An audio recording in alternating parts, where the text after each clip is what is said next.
What it do, YouTube? It's the OG Mr. Mike back at y'all with another video. Tank Davis versus Ryan Garcia. The infamous rehydration clause. That's the talk of the town. Been the talk of the town for the last 2 or 3 days. But the weight for the fight is 136 pounds.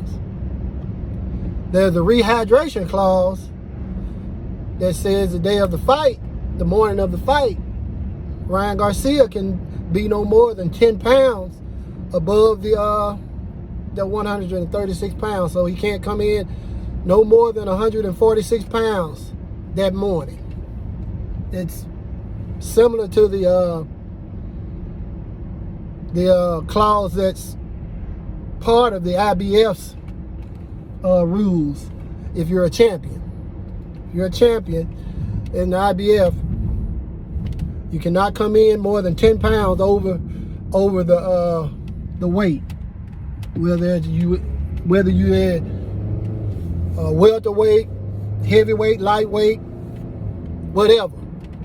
I mean, well, heavyweight doesn't matter. Take that back.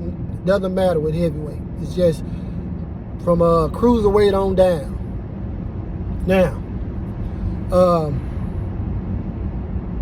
Ryan Garcia tends to think that Tank Davis is trying to weight drain him. And I agree. He is. Tank Davis is the clear A side, and he's flexing his A side muscle.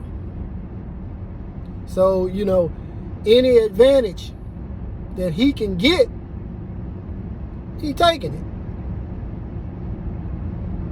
Man, you know, not saying that's what I would do if I was in that position, but, you know, you got a lot of people that ain't rocking with that, you know, that rehydration clause.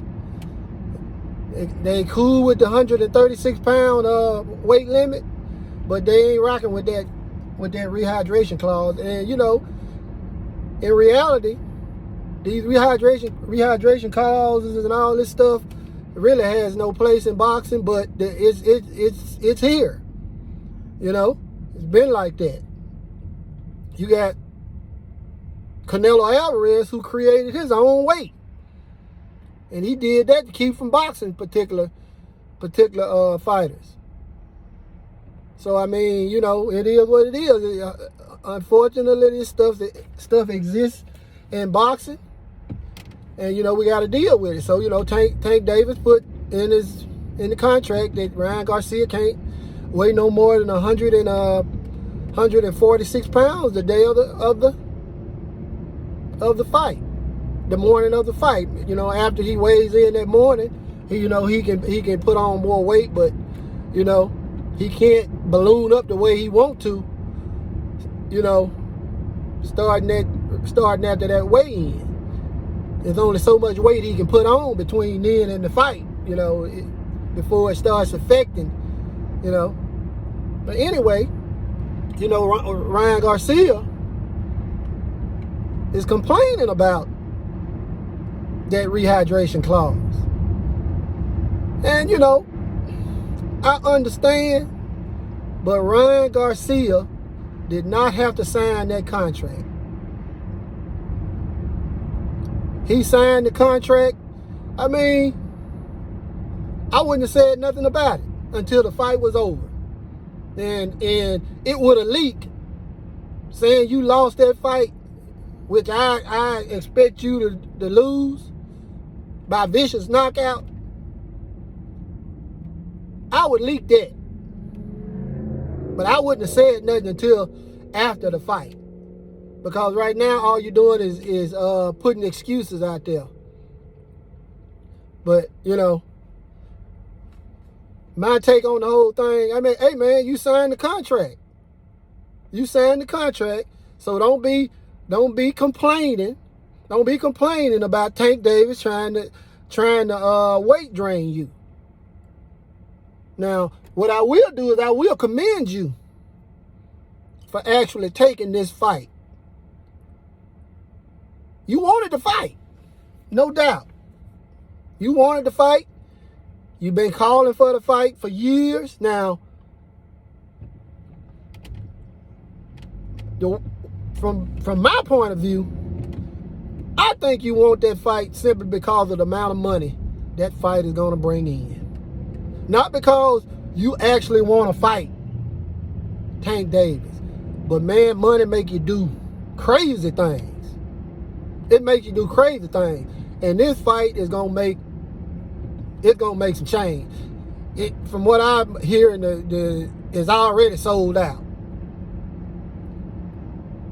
Pay-per-views gonna probably be bananas. I mean, nothing like what Oscar De La Hoya saying, because people are not doing 1 million pay-per-views, 2 million pay-per-views. Nobody's getting close to that in this day and age.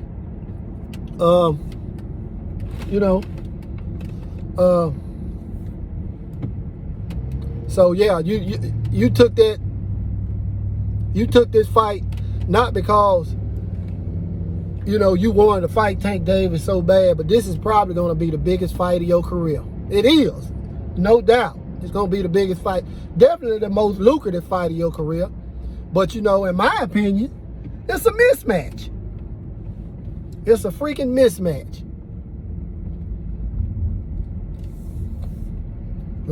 You got people who are trying to say that this is a good matchup. And, most of the people who are saying this are just saying it just so and I done said this before, that just so people won't be saying, well, Tank Davis still not fighting nobody. I just think it's a bad matchup. One of the things that Tank said in that, I think it was the second press conference, was Ryan Garcia is not a complete fighter. And, I have to agree with that. Tank Davis is a complete fighter. And the disadvantages that Tank has against Ryan Garcia, he has against everybody. I thought Ryan Garcia was so much taller than Tank, it was going to look funny. But, the height difference is not all that much. It's not going to bother Tank Davis. Tank Davis has fought taller fighters his entire career. And the fact that Ryan Garcia has slow feet, you're gonna see the difference in foot speed. Now, don't get me wrong, Ryan Garcia has blazing fast hands, but the fact that Tank's feet are so much faster is gonna make up for the hand speed. And really, the hand speed is not gonna be a factor simply because Tank's reflexes are so much better. So, it's not a good matchup, in my opinion. But, as far as Ryan Garcia complaining about the rehydration clause, Ryan really ain't nothing to complain about, my boy. You signed on the dotted line. Did nobody put a pistol to your head or kidnapped your family or said or I did nothing out of the ordinary to get you to sign that contract? You signed it. You signed it. So get on in the ring and take your lumps, take your lumps like a man. No excuses. No excuses at all. I don't want to hear no excuses. You got some people out there who gonna get on that train with you and say you was weight drained and you was this and you was that. But truth be told, man, don't nobody expect you to beat Tank Davis regardless of whether you came in at 146 or 156 or 166. It's just a bad stylistic matchup altogether. That's my take on the thing. I don't think the rehydration clause is a big deal, especially since you signed it. That's on you. You took the fight. You signed the contract. So, you know, just deal with what comes with it, man. You're going to get paid a whole lot of money to possibly get knocked out by Tank Davis. No excuses, my man. No excuses, my man. You know, just go along with it, man, and accept that big old payday. But you guys tell me what you think down in the comment section. It's the OG Mr. Mont. Salute to the mighty LDBC, and I'm out.